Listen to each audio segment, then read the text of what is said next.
What about the Mars Volta DVDs you told me last time? The one of the jig in Sydney or Melbourne, I don't remember. The And one Melbourne. filmed by Hernandez Aldana Yeah, yeah, yeah. and the Mars Volta story DVD. I'm sure that the story film, the long base film, I'm sure that won't come out until I break up the band, you know, Okay. because that's an ongoing thing. I have to keep working on it because if not, there'll be way too much footage to, you know, to Okay. keep track of. So I have to keep editing along the way because it's, you know, it's been 7 years now of being a band.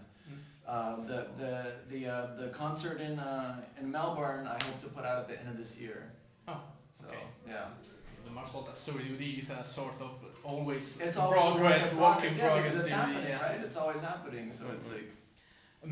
Besides the new tracks included in the album, the Mars Volta released 6 tracks which are covers of other music and other bands, and they are really impressive. It's expression of the it's a bit expression of numerous Mars Volta influence in the music, and so if maybe in the future we can have new.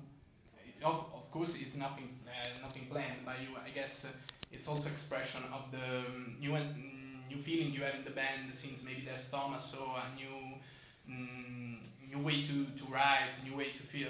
But if in the future the Mars Volta to release new covers, maybe which artist can be you will be covered? Oh, and anything, it just, again, anything we like, anything that we remember from our past. You know, those covers, I recorded those in a day. It was sort of like, the label wanted extra songs and shit, and I was like, I don't want to give them extra songs, you know, they slave drive us as it is, and they pull everything away from you, you know, and they have all their legal contracts, and it was like, well, let's do some covers, and that day I was like, oh, man, I would like to do a Circle Jerk song, and I've always liked to do that Nick Drake song, and Cedric goes, oh, what about that Bjork song we always wanted to do back in At the Drive-In, and I go, or Sugar Cubes, I should say. Yeah, Oh, cool, let's do the Sugar Cube song, what else? And we picked 6, Machine. Yeah. you know, the Soft Machine, and it was 6, and that day we tracked them, and boom, and got it over with. You know, and so definitely I would love to do a record of covers, because it's so easy. Because I really don't have to think. I don't have to write anything, I don't have to write instrumentation, I don't have to create architecture. I just have to take the spirit of something that I really love and incorporate it into our own spirit. And so, you know, we can cover anything from Johnny Cash to Bad Brains to Orquesta Harlow to Johnny Pacheco to Kalsum to you know, basically anything. You know, theme songs from certain movies and things like that. So Sergio Leone. yeah. What a good song. Yeah. One question about the so rumored new label we heard some months ago. We saw that there would be a new label called Define a Reach 1 Mile with 6. That, Demos that should replace maybe GSL. Yeah. But now I've heard some your declaration to other fans that it's a project that will not go on. What can you tell us about this and about the Omar Rodriguez productions?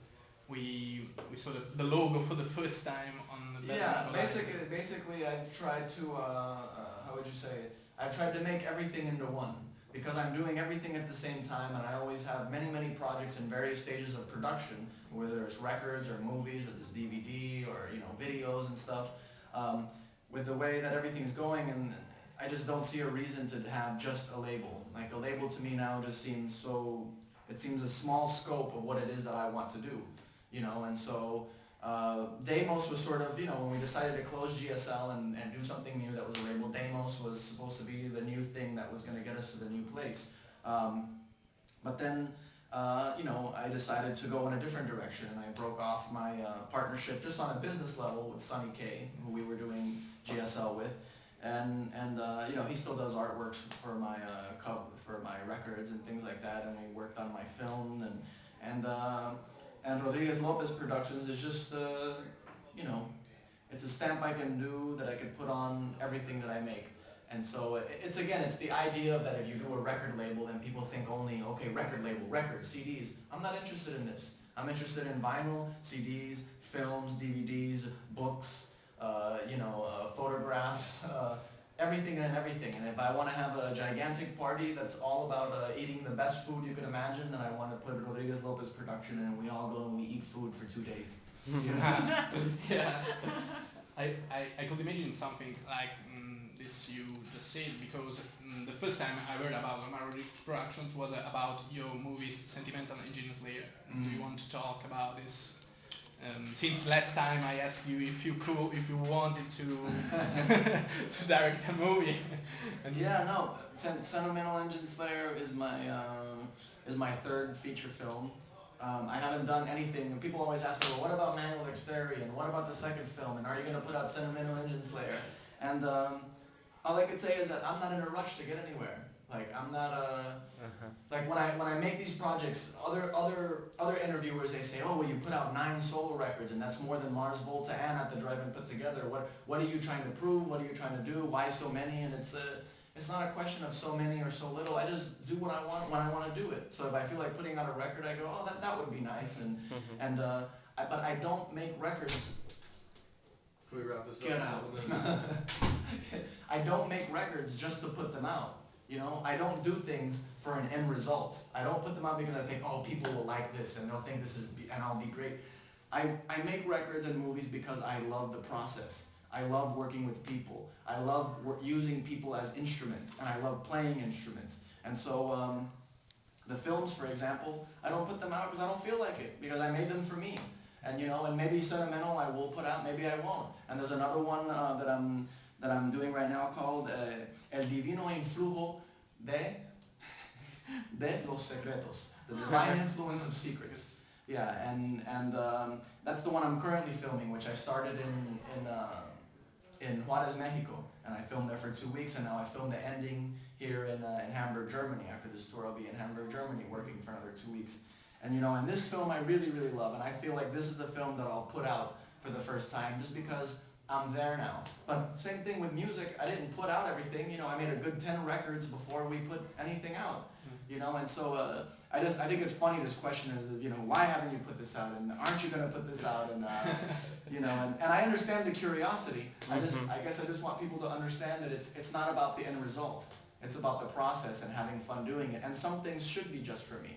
You know, some movies are just for me and my friends, some records are just for me and my friends, and others I say, okay, now you, a record or movie, now you go to college and you go out into the world and let people make fun of you and, you know, figure out your own shit, so.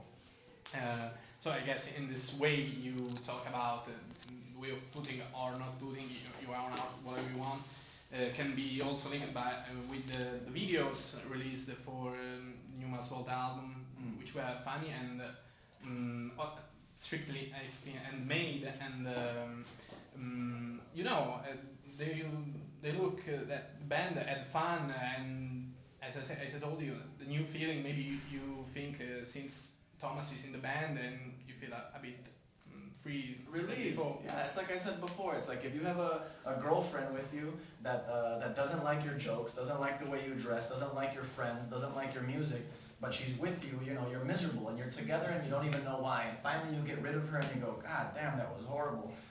And you only realize it when it's gone, how horrible it was. And then you get the new girlfriend who comes and she likes your friends, she likes your jokes, and maybe she doesn't like everything about you, but you know, you're a lot more connected. Then all of a sudden your spirit is up and you feel like you can accomplish anything, you know? And that's the way it feels now. After 4 years of having someone in the band who really didn't like the group and had very little to contribute, you know, it's nice now to have someone who's actually interested and actually wants to contribute and says, well, what about if we try this? And what if we have a break here? And, you know, kind of suggestions that were never there before. And it sort of, it accelerates the whole process instead of having to pull someone's teeth and get them, no, how about try it like this? And how about this and that?